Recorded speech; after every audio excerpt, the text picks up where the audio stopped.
시편 7편 9절과 10절 두 구절 우리 한 목소리로 같이 읽도록 하시겠습니다. 같이 읽습니다. 악인의 악을 끊고 의인을 세우소서. 의로우신 하나님이 사람의 마음과 양심을 감찰하시나이다. 나의 방패는 마음이 정직한 자를 구원하시는 하나님께 있도다. 아멘.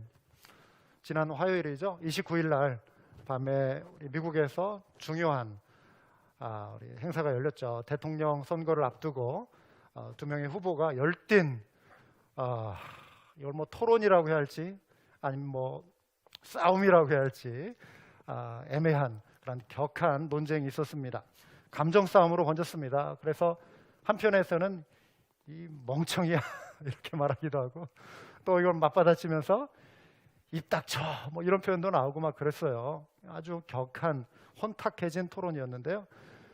이 진행자가 뭐 어떻게 해볼 수가 없는 거예요. 그러니까 그냥 처음에는 뭐 미스터 프레지던트, 미스터 바이스 프레지던트 이렇게 격식을 갖춰서 이렇게 부르다가 아예 나중에는 그냥 뜯어 말리기 위해서 젠틀맨 할 정도로 이런 막 격한 격렬한 논쟁이 이어졌습니다. 젠틀맨 말 그대로 신사 아니에요. 신사 여러분 이런 뜻이잖아요.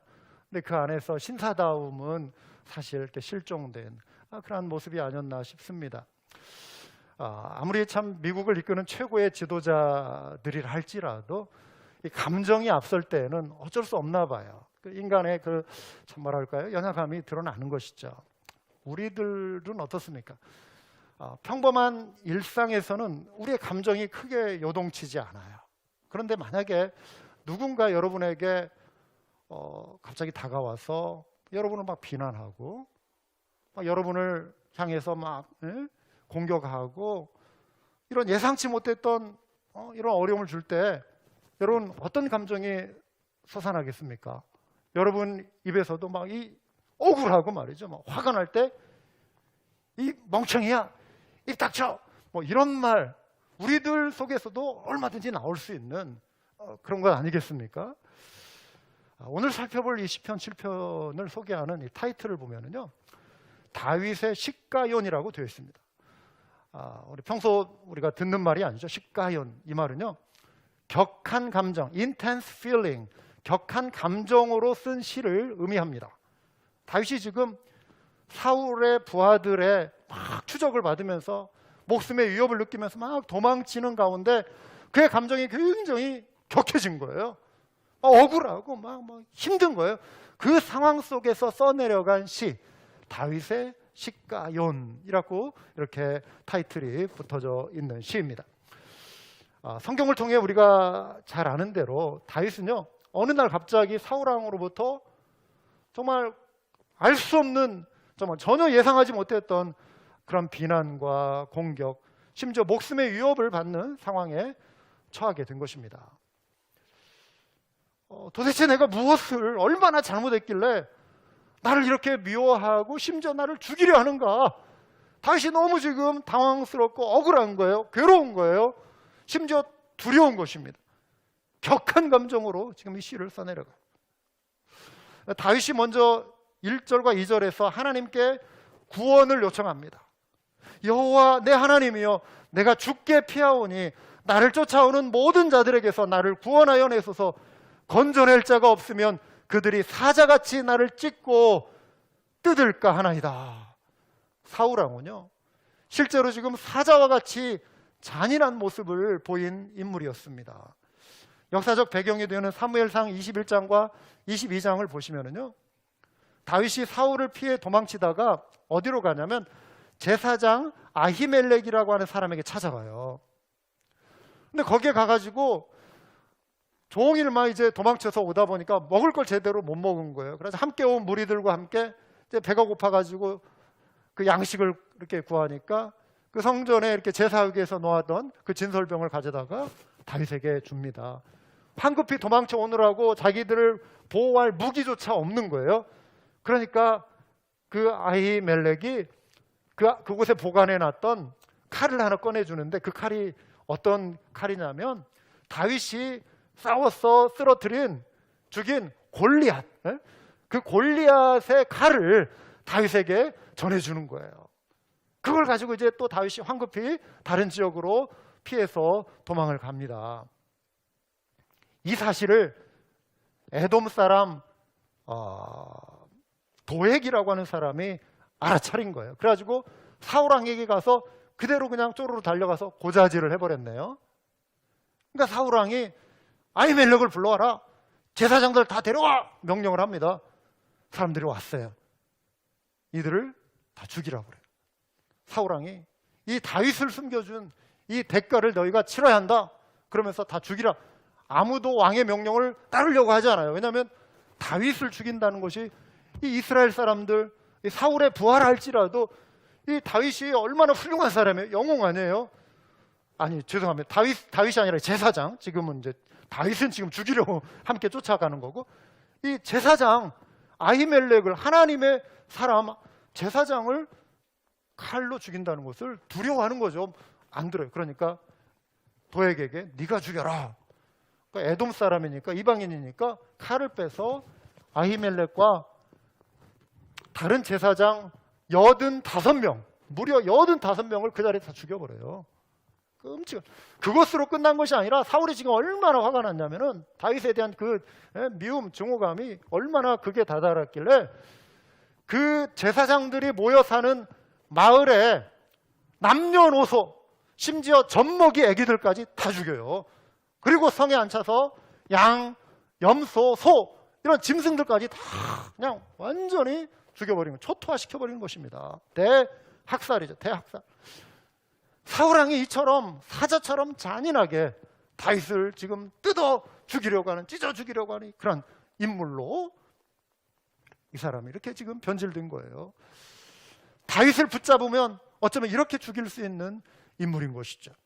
다윗이 지금 이 위험 속에서 하나님께 호소하는 거예요. 여호와 내 하나님이여, 내가 이런 일을 행하였거나 내 손에 죄악이 있거나 화친한 자를 악으로 갚았거나 내 대적에게서 까닭없이 빼앗았거든. 원수가 나의 영혼을 쫓아잡아 내 생명을 땅에 짓밟게 하고 내 영광을 먼지 속에 살게 하소서. 먼지 속에 살게 한다는 건, 정확한 표현은 먼지 속에 머무르게 하소서, 이 말이에요. 먼지 속에 묻히게 하소서. 그러니까 죽어도 됩니다. 먼지 속에 묻힌다는 건 죽어도 좋겠습니다. 그런데 만약에 내가 악을 행했다면 제가 죽는 거 억울하지 않습니다. 제가 만일 죽을 죄가 있으면 죽겠습니다. 그러나 저는 결백합니다. 이게 지금 다윗이 하나님께 호소하는 그런 기도예요. 구약의 관점에서 보면 사람의 행위와 그의 운명은 맥을 같이 합니다. 심판하시는 하나님의 손길을 피할 길이 뭐냐면 선한 행실에 있다고 구약의 성도들은 믿었어요. 선을 행하고 의롭게 살아갈 때 하나님이 보호하시고, 악을 행하고 불의를 저지르면 하나님이 심판하신다. 이게 구약을 관통하고 있는 굉장히 중요한 신앙의 핵심이에요. 다윗이 그걸 지금 붙들면서 하나님, 제가 하나님께 심판받을 죄, 죽을 죄가 있으면 죽겠습니다. 그런데 저는 억울합니다. 이게 지금 다윗의 호소인 거예요. 그래서 다윗이 지금 하나님 앞에 중요한 변호 수단으로 자기를 항변하며 말하는 게 뭐냐면은 사람들에게 선을 베풀고 하나님의 뜻을 순종하는 것. 이것을 제가 다윗이 지금 들고 나오는 것입니다. 그래서 다윗이 9절과 10절에 이렇게 표현하는데요. 악인의 악을 끊고 의인을 세우소서. 의로우신 하나님이 사람의 마음과 양심을 감찰하시나이다. 나의 방패는 마음이 정직한 자를 구원하시는 하나님께 있도다. 다윗이 이렇게 지금 고백하고 있습니다. 오래전에요, 시간이 좀 많이 됐는데 어느 분이 저에게 상담 요청으로 왔어요. 이분이 막 울면서 저에게 말을 하는 거예요. 이렇게 이야기를 들어보니까 참 안타까운 이야기였어요. 경제적으로 이민 생활하면서 너무 어려운 시절을 보냈어요. 그래가지고 오고 갈 집도 없고 먹을 것도 제대로 없어가지고 막 교회에서 이렇게 음식 얻어다 먹고 이렇게 어렵게 지내다가 겨우 어떻게 이제 삶의 돌파구를 이렇게 마련해가지고 빚을 얻어서 비즈니스를 시작했어요. 그래서 이제 조금씩 이렇게 안정이 되면서 이렇게 비즈니스가 성장해 가는, 그게 너무나 이제 좋은 거죠. 기쁜 거죠. 그런데 바로 한 블록 건너에 그 근처에 동일 비즈니스가 탁 들어온 거예요. 그럼 마음이 좀 속상하죠. 예? 좀 겨우 이렇게 좀 해보려고 하는데 이게 또 경쟁이 되니까 바로 근처에. 근데 더 이분이 마음이 어려워진 게 뭐냐면은 그 사람이 평소 잘 알고 지내는 사람. 예? 평소 이렇게 호영호재하면서 알고 지내는 사람인 거예요. 그런데 또 더 힘든 게 뭐냐면 이제 이렇게 돌아서 이야기가 자기에게 들려오는 게 뭐냐면은 내가 이 비즈니스를 여기에 새로 시작하는 거는 이미 있었던 지금 저희가 와가지고 하소연하는 그 집을 망하게 하려는 것이다. 이런 얘기까지 했다는 거예요. 내가 경쟁해가지고 저기 이미 있었던 데가 몰아내겠다.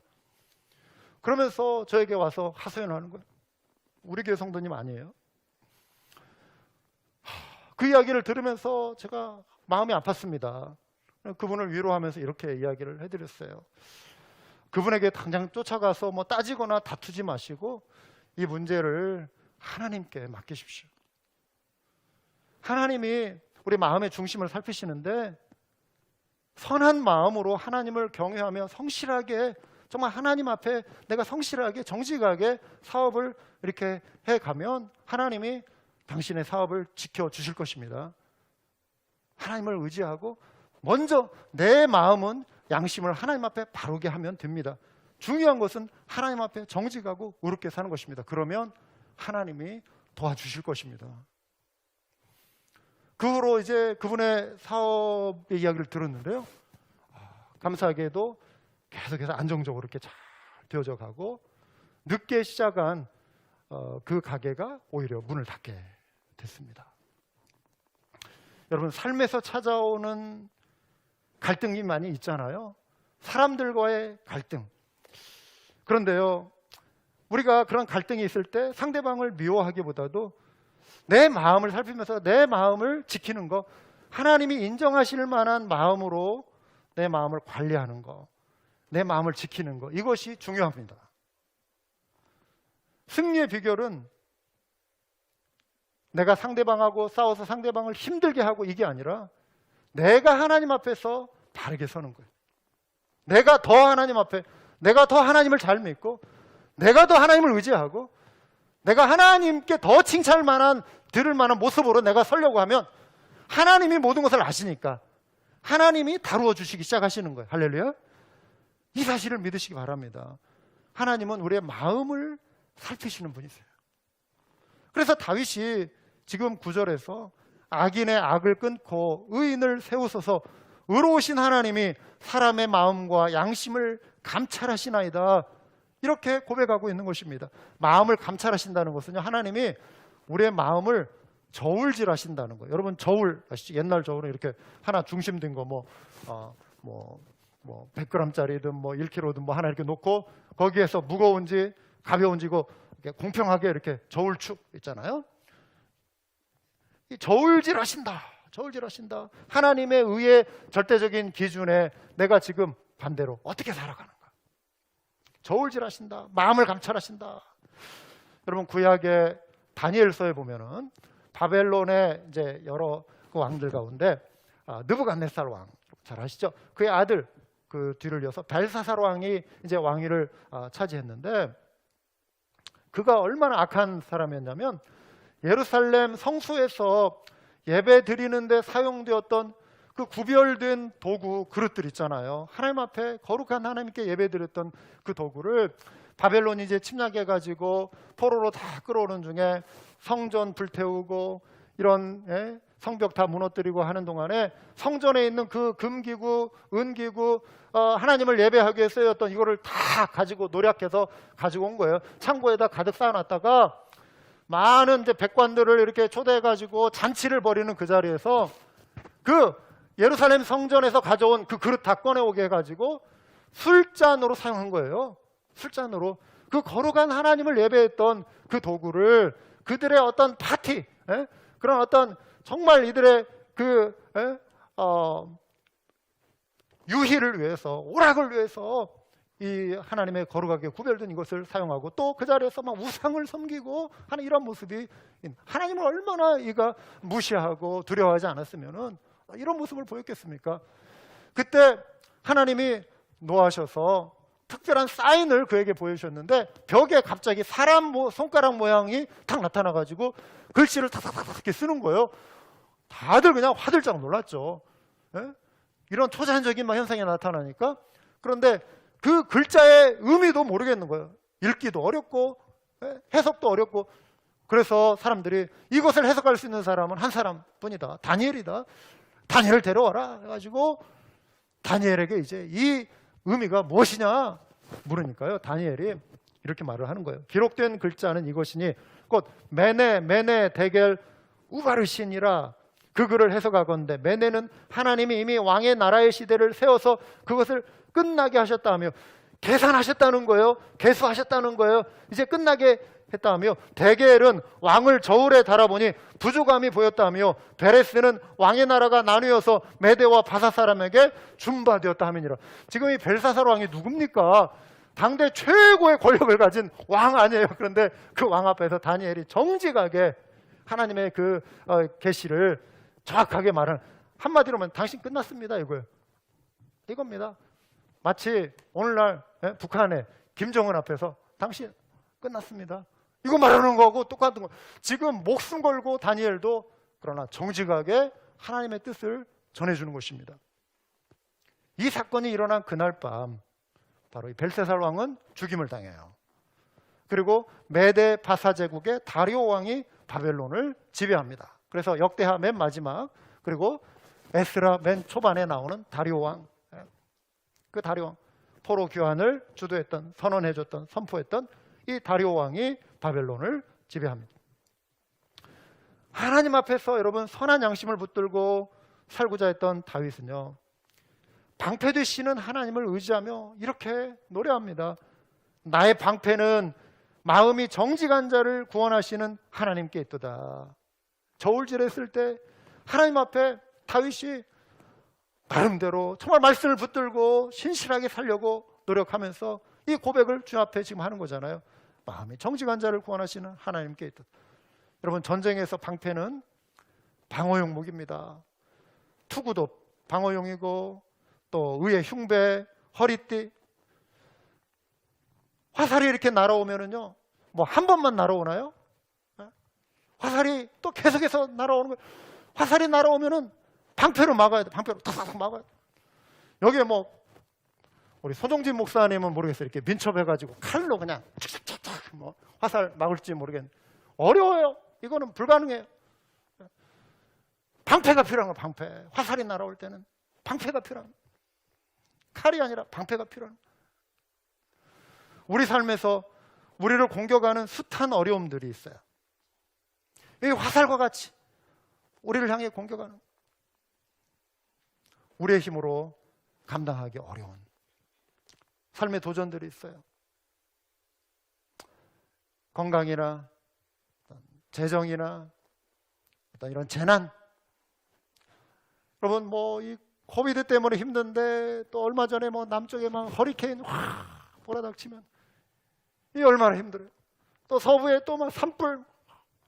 산불 무섭더라고요. 뉴스 지난번에 보니까 이 TV 화면에서 눈을 못 떼겠더라고요. 얼마나 이 막 맹렬하게 불길이 치솟아서 막 벼랑을 타고, 그 경관 좋은 곳에 사람들이, 돈 많은 분들이 정말 한 번쯤 그런 데 정말 살아보고 싶은 막 그런 동네 막 쫙 펼쳐진 막 벼랑 지역, 울창한 숲. 그런데 거기를 세상에 막 불길이 탁 타고 막 이제 집어삼킬. 그걸 막 공중에서 이렇게 막 찍어주는데요. 서부. 무섭더라고요. 불이 참 무서워요. 뭐 코비드 때문에 힘든데 그런 막 이런 재난들도 닥치고, 전혀 생각하지 못했던 그런 어려움들이 우리 인생에 불현듯 몰아닥칠 수 있다고 하는 거예요. 자, 이러한 물리적인 공격도 어려움을 주지만 우리를 무너뜨리려고 하는 영적인 공격도 만만치 않습니다. 그래서 방패가 우리에게 필요한 거예요. 항상 방패가 필요합니다. 사도 바울도 에베소서 6장에서 마귀의 관계를 능히 대적하기 위하여 하나님의 전신갑주를 입으라 그랬어요. 전신갑주. 여러분, 코로나 바이러스도 위험하지만 우리가 경계할 것, 더 경계할 것이 뭐냐면 영적인 바이러스예요. 신앙의 게으름, 무기력감.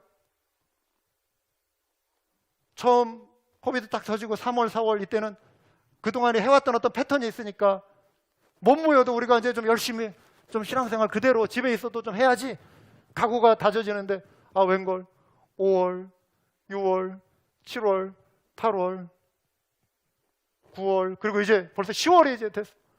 이게 길게 지속되면서 어느 틈엔가 우리 마음도 이제는 막 지치고 무기력해지고 이전에는 말씀도 읽고 기도 생활도 좀 하고 좀 이렇게 성경도 이렇게 정확하게 읽어 나갔는데 어느 틈엔가 이렇게 한 일주일 놓치고 2주일 놓치다 보니까 성경 읽었던 기억도 이제 없고 또 하루는 또 왜 이렇게 빨리 가요? 또 할 일은 또 왜 이렇게 많은 것 같아요? 그런데 영적인 측면에서는 내가 아무것도 제대로 하나님과의 관계 속에서 제대로 하고 있는 것 같지 못하는 이런 어떤 무기력해진 나의 모습, 혹시 여러분들은 그런 모습이 없습니까? 마음의 쓴뿌리, 어떤 미움, 분노 이런 것도 마귀가 쏘아대는 불화살이에요. 불화살. 이걸 막아낼 방패가 필요하다는 거예요. 방패. 그런데요, 하나님이 우리의 방패가 되시잖아요. 아멘. 우리를 지켜주시는 하나님, 우리가 하나님을 의지하죠. 나의 방패 되시기 때문에 방패가 된다는 것은 우리를 보호해 주신다는 거잖아요. 보호하시는 하나님 이 사실을 믿기 때문에 우리가 그 능력을 믿는다는 거, 능력을 신뢰하는 거예요. 하나님이 나를 지켜주신다.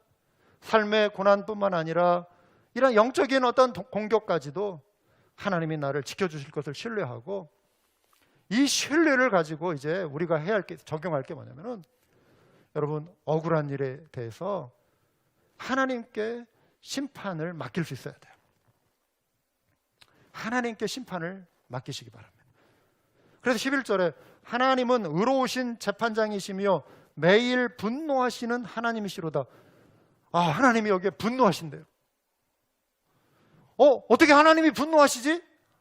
그런데 여러분, 하나님의 분노는 반가운 거예요. 감사한 거예요. 누구에게? 마음이 정직한 자들에게, 의로운 자들에게, 연약한 자들에게, 도움이 필요한 자들에게. 이 시대에 불의한 재판장들도 많고 불의를 행하는 사람들이 많은데 내가 그 속에서 당하고 억울해요. 그런데 하나님이 나를 위해 싸워주시고 나를 위해 의로운 자, 정직한 자를 위해 분노해 주신다면 이거 감사한 일 아니에요? 할렐루야.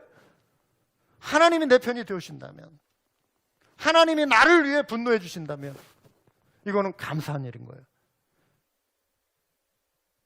여러분, 이 세상이 불의한 일들이 많이 있는데 이렇게 불의하다가 끝나고 이후에 뭐 전혀 어떤 심판도 없다면 이거 너무 억울한 거 아니에요?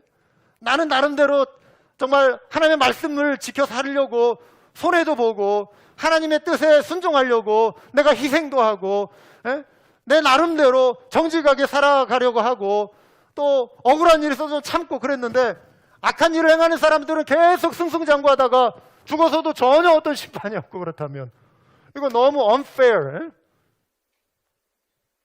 근데 하나님이 진노하시는 하나님이시다. 심판하시는 하나님이시다. 성경이 말씀하고 있어요. 이걸 진리로 믿으시는 우리 모두가 될 줄 믿습니다. 그래서 여러분, 우리는 당장 내 눈앞에 나의 어떤 문제가 해결되지 않고 억울해도 이 문제를 하나님 앞에 맡기면서 인내하고 언젠가 하나님께서 공평하신 하나님 다루어 주실 것을 믿고 하나님께 맡길 수 있어야 돼요. 우리가요, 그런데요, 다윗의 입장에서 지금 우리가 살펴보고 있잖아요. 우리를 도와주시는 하나님의 측면에서만, 하나님은 무조건 그냥 내 편인 것 같고 또 내 편이길 원하고 또 내 편이셔야 하고 우리 믿음의 백성들이 뭐 그런 태도로 살아가는 거죠. 그런데 어느 누구라 할지라도 하나님 앞에서 불의하면, 하나님을 불순종하고 하나님이 가증 여기시는 우상숭배나 하나님이 원치 않으시는 일을 행한다면 그 역시 하나님의 진노하심의 대상이 될 수 있다는 하는 사실을 우리가 기억할 필요가 있습니다. 내가 하고 싶은 대로 마음대로 살면서도 항상 하나님이 내 편 되어 주셔야 한다? 과연 그럴까요? 그렇지 않습니다. 우리가 이 부분에 대해서 경각심을 가져. 나는 하나님의 자녀니까 내가 뭐 내 마음대로 살아도 하나님이 무조건 나를 도와주실 거야? 그렇지 않습니다, 여러분. 우리는 끊임없이 우리 마음을 살펴야 합니다. 정결하고 정직한 심령으로 하나님 앞에 서고자 노력해야 돼. 그게 지금 다윗이 하나님 앞에 서 있는 그의 태도예요. 하나님은 방패와 같은 방어용 무기만 되시는 것이 아니라, 여기 보면 이어지는 시편 7편의 내용을 보면 하나님이 칼이 되시고, 하나님이 활이 되시고, 공격용 무기가 되시고, 불화살이 되신다. 악인을 심판하시는 공격용 무기를 가지고 계신다, 이거예요. 하나님이 하시기로 작정하시면 충분히 심판하실 수 있다는 의미예요. 다윗은 지금 쫓기는 와중에 사울왕을 그의 손으로 다윗이 직접 죽일 수 있는 두 번의 기회를, 아주 좋은 절호의 찬스를, 이건 뭐 다시 얻을 수 없는 이 찬스, 기회가 온 거예요. 두 번. 한 번은 동굴에서 사울왕이, 이제 성경에 이렇게 번역본을 보면은 발을 가리다 이런 표현이 나오는데, 고상한 표현이에요. 왕이니까 좀 고상하게 표현했는데, 한마디로 볼일을 보는 거예요. 쭈그려 앉아가지고 볼일을 보는 거예요. 동굴 안쪽에 깊숙이 다윗과 부하들이 숨어 있었어요. 그런데 저 동굴 입구에 사울왕이 들어오는 게 보여요.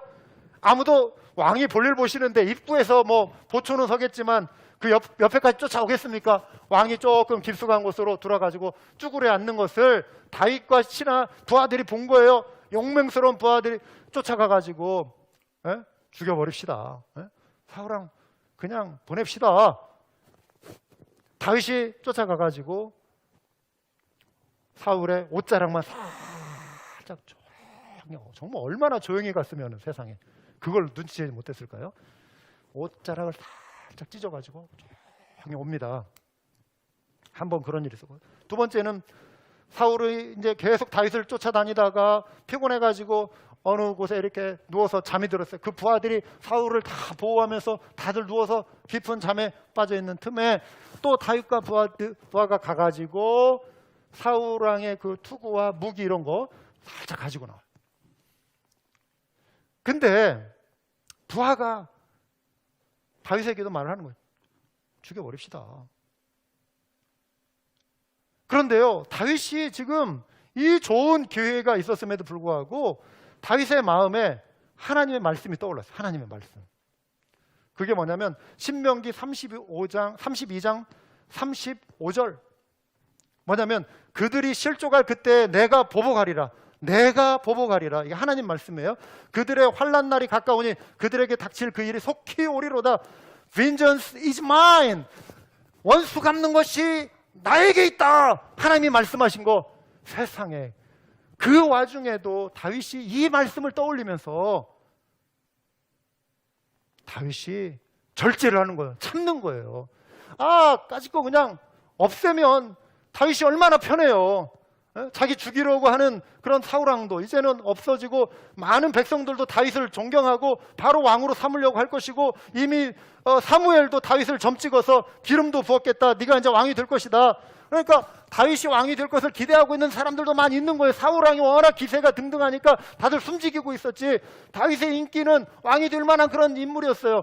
그래서 까짓거 동굴 안에서 뭐 잠들었을 때 그냥 제거하면 다윗이 왕이 될 수 있는 거예요. 더 이상 귀찮게 도망 다니면서 그냥 이렇게 고생할 필요가 없는 거예요.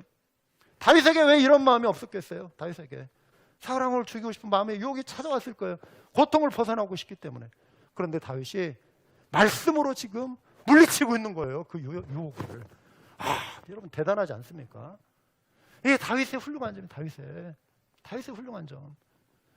다윗이 아비새에게 이르되 부하에게 이르되 죽이지 말라. 누구든지 손을 들어 여호와의 기름 부은 자를 치면 죄가 없겠느냐 하고, 다윗이 또 이르되 여호와께서 살아계심을 두고 맹세하노니 여호와께서 그를 치시리니, 여호와께서 그를 치시리니, 혹은 죽는 날이 이르거나 혹은 전장에 나가서 망하리라. 나는 손을 댈 수 없다. 다윗의 하나님을 향한 경외심이 여기에 묻어 있는데요, 말씀에 대한 순종의 의지뿐만 아니라 하나님의 도우심을 알지만 다윗은 먼저 하나님 편에 설 때 하나님이 이 문제를 해결해 주실 것이다. 지금 당장은 아니더라도 참고 인내하자. 하나님이 하실 일을 기다리자.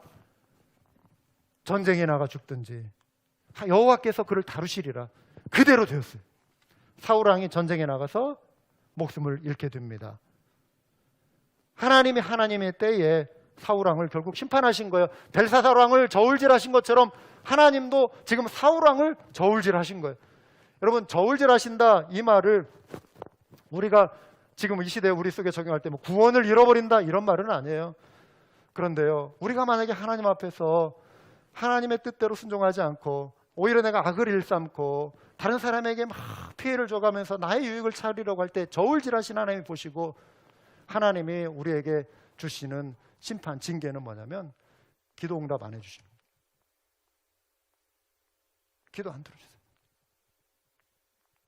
그리고 계속해서 말을 안 들을 경우에 어떤 고난을 통해서 징계하실 거예요. 사랑하시는 자는 하나님께서 징계의 채찍을 드시는 거예요. 사랑하시니까 돌이키라고. 그 역시 사랑인 거예요. 그래서 우리가 얻어맞고 힘들어서 하나님 앞에 돌아오면 얼마나 손해예요. 그런 일이 생기지 않도록 평상시 하나님 앞에서 내가 늘 내 자신의 마음을 감찰하시는 하나님 앞에 나를 내어드리고 하나님 앞에 진실하고 의롭게 살고자 하는 그러한 헌신과 결단이 우리 모두에게 필요할 줄 믿습니다. 억울한 일을 당할 때 여러분 마음의 분노와 화를 담아두지 못하는 그런 분들이 혹시 있을지 모르겠어요.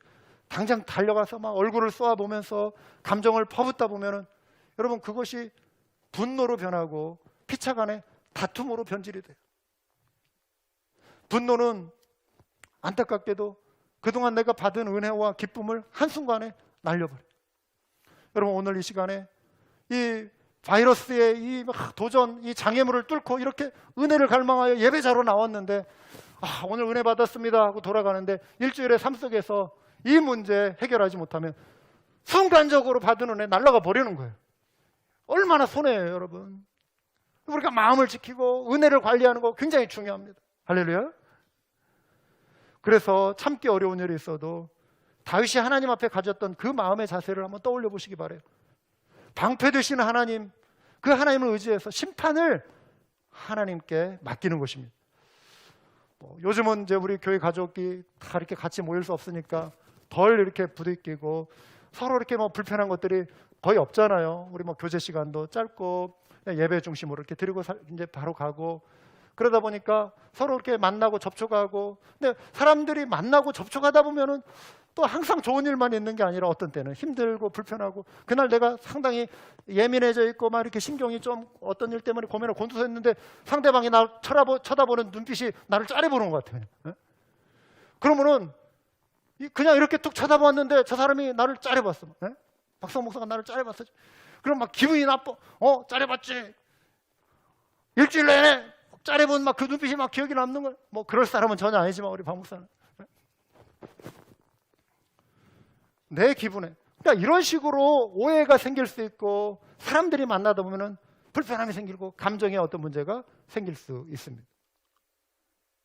교회 가족끼리 서로를 대할 때 설령 상대방이 마음에 안 맞고 인격이 부족해 보일 수 있습니다. 사울왕처럼 괴팍하게 보이는 사람이 있을 수 있습니다. 그래도 다윗이 사울을 여호와의 기름 부음 받은 자로 여긴 것처럼 그래서 그가 직접적인 공격을 하지 않은 것처럼 우리 또한 우리 서로가 어떤 존재인가? 예수 그리스도의 피값으로 구원해 주신 하나님의 자녀. 할렐루야. 우리 모두가 예수 그리스도의 생명의 피값으로 예수 그리스도의 그 해산의 고통처럼 아까 우리 찬양처럼 낳아주신 하나님께서 그 피의 대가로 낳아주신 그 십자가의 고난을 통해 존귀한 자로 불러주신 우리 한 사람 한 사람을 우리가 서로 귀히 여길 수 있는 그러한 영적인 눈이 열려야 할 줄 믿습니다. 사도 바울은요 원수 갚는 것이 하나님께 있다는 말씀을 인용하면서 한 단계 더 나아가서 선으로 악을 이기라고 권면합니다. 선으로 악을 이기라. 로마서 12장 20절 21절 19절에 이제 이 원수 갚는 것이 나에게다 하면서 네 원수가 줄이거든 먹이고 여기에 놀라운 말씀이 나와요. 감당하기 어려운 이게 기독교 정신이에요. 이게 기독교 정신. 우리가 붙들고 가야 할 사모해야 할 목표로 삼아야 할 우리의 신앙의 태도가 여기에 나오는 거예요. 일평생 우리가 힘써야 할 거. 어렵잖아요. 쉽지 않아요. 하나님의 은혜가 아니면 어려워요. 원수가 줄이거든 먹이고 목마르거든 마시게 하라. 그리함으로 내가 숯불을 그 머리에 쌓아 놓으리라. 악에게 지지 말고 선으로 악을 이기라. 다윗이 사울에게 했던 게 이거예요. 선으로 악을 이기는 거예요. 다윗을 추격하던 사울 왕이 어느 순간 멈춥니다. 돌아갑니다. 그 이후로 다윗을 쫓아다니지 않습니다. 왜 그랬을까요? 다윗을 통해 부끄러움을 느꼈어요. 자기는 사위잖아요. 사위. 다윗이 사위예요. 자기 사위. 죽이려고 그렇게 쫓아다녔는데 다윗은 자기를 죽일 기회를 2번이나 있었음에도 불구하고 죽이지 않고 보호해주고 하나님께 맡기는 다윗이 어른인 거예요. 사울에게. 오히려 다윗이 어른인 거예요. 그게 사울 왕이 부끄러워가지고 그 숯불을 그 머리 위에 올려놓는 거예요. 부끄럽게 만든 거예요. 그래서 사울 왕이 쫓아다니기를 멈춥니다. 여러분, 이 시대 우리 그리스도인들이 세상에서 승부해야 할 진검이 여기에 있습니다. 선으로 악을 이기는 태도. 우리 그리스도인이 세상에서 우리가 붙들어야 할 아름다운 신앙의 정신, 선으로 악을 이기는 것. 십자가에 자신을 못 박은 이들을 향하여 저들의 죄를 용서해달라고 하늘 아버지께 간구한 우리 예수 그리스도의 그 거룩한 모습 속에 선으로 악을 이기시는 진정한 사랑이 담겨 있습니다. 개인적인 관계 속에서 누군가 여러분에 대해서 험담을 하거나 거짓 소문을 퍼뜨리거나 불이익을 줄 때 여러분 감정이 요동치고 막 심장이 박동수가 막 올라가고 막 혈압이 올라가고 그러면서 논리적인 사고도 마비되고 이성이 마비되고 그럴 수 있어요. 그 감정에 앞선 나머지 당장 찾아가 따지고 싶은 마음이 생길 수 있을 거예요. 그런데 직접적인 맞대응은 지혜롭지 못합니다. 오히려 나도 비슷한 수준에서 상대방을 불편하게 할 수 있기 때문에 억울함이 느껴질 때 그 문제를 하나님께 가지고 나오는 우리 모두가 될 줄 믿습니다. 기도 중에 여러분 기도하시면서 여러분이 힘들어하는 그 문제를 가지고 어떤 사람이라면 상대방을 기도하면서 축복해 보시면 어떻겠어요? 그를 축복하는 거예요. 그러면 미운 감정이 사라질 줄 믿으시기 바랍니다. 그 마음을 하나님이 다스려 주세요. 변화시켜 주세요. 찾아가 다른 말 하지 말고 그분이 좋아하는 선물을 한번 건네주시면 어때요? 상대방이 좋아하는 선물. 선으로 악을 이기는 거예요. 나에게 좋지 않은 말을 전해준 사람 들려올 수 있잖아요. 오히려 그 전해주는 사람에게 들으라고, 그 상대방이 들으라고 좋은 말을 해주시는 건 어떻겠습니까? 오히려 그 상대방이 가지고 있는 정말 진실한 마음으로 좋은 점들 이렇게 전해주면 어떨까요? 선으로 악을 이기는 것입니다. 심판을 하나님 앞에 맡기고 선으로 악을 이기는 태도. 결국 우리로 하여금 지존하신 여호와의 이름을 마음 깊숙이 높이고 찬양할 수 있는 마음으로 우리를 바꿔주는 거예요. 그 마음으로 우리가 찬양을 해야죠. 안 그렇습니까? 그래서 시편 7편의 마지막 마무리는 결론은 찬양으로 끝이 나요. 그 격한 감정으로 시작했던 다윗의 시가 평안한 찬양으로 마무리되고 있어요. 17절에 내가 여호와께 그의 의를 따라 감사하며 지존하신 여호와의 이름을 찬양하리로다. 삶의 문제, 삶의 위기를 하나님께 온전히 맡긴 자가 드릴 수 있는 찬양인 거예요. 찬양. 여러분 억울한 일을 당하고 계십니까? 하나님께 억울함을 호소하십시오. 하나님께. 방패되시는 하나님께 심판을 맡기십시오. 선으로 악을 이기십시오. 그리고 주님이 주시는 평안 중에 감사의 찬양을 올려드리십시오. 이것이 시편이 우리에게 주는 지혜입니다. 기도하시겠습니다.